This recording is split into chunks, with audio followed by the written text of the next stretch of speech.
Hey guys, alright, go over a little test here. This is not a variable power source, obviously. It's makeshift off of a computer power supply. It does have a amp draw, so it only releases as much amps as gets drawn out of it basically. It's not a forced amp feed, so to speak. Sorry for my voice. I'm a little under the weather right now. Kids are like petri dishes. As soon as they go back to school, I seem like I always get something. What doesn't kill you, right? So, I'm going to show. This is a setup milliamp scale, 200 milliamp scale, same as the vertical Newman design thing over there, the pulse motor build I did. I put some electrical tape so you could see, maybe get a gauge on how fast it's going. It didn't work really well. I need something white, maybe more contrasting. I don't know. But here, let's give her a rip.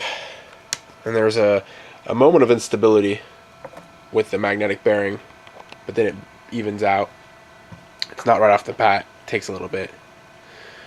And I think I got this potentiometer set. Underneath here you can see a little indicator light. Kind of have it tuned in. But a second here you'll see the instability. You can see the blue tape really doesn't do very much justice. It doesn't do any good. Here's where it'll kind of bobble a bit. Yep. Just hold her in place. It's actually the whole housing that's moving. And once it finds its equilibrium, it's good to go.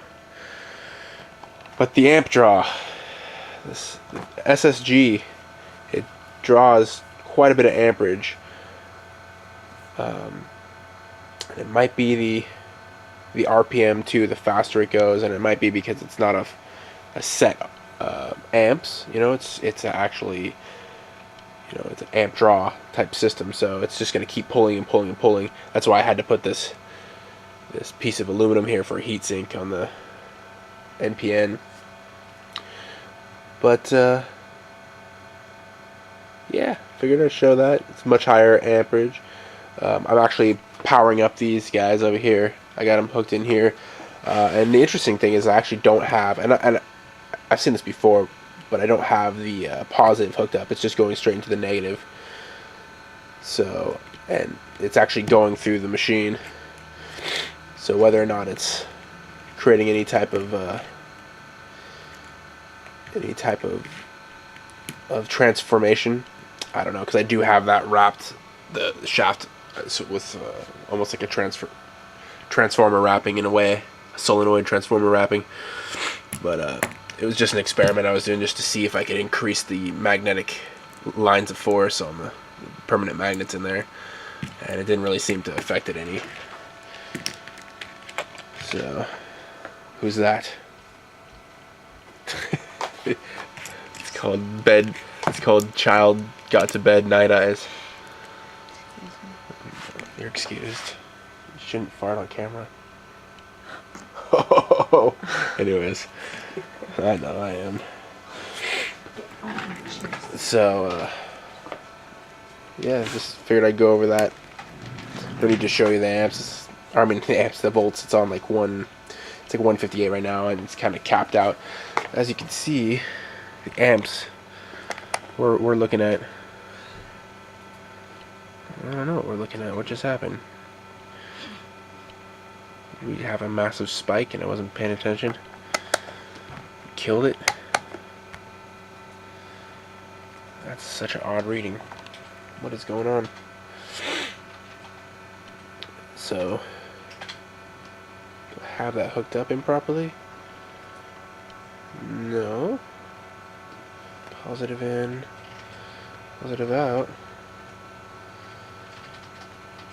Huh. That is so strange. The current just did that.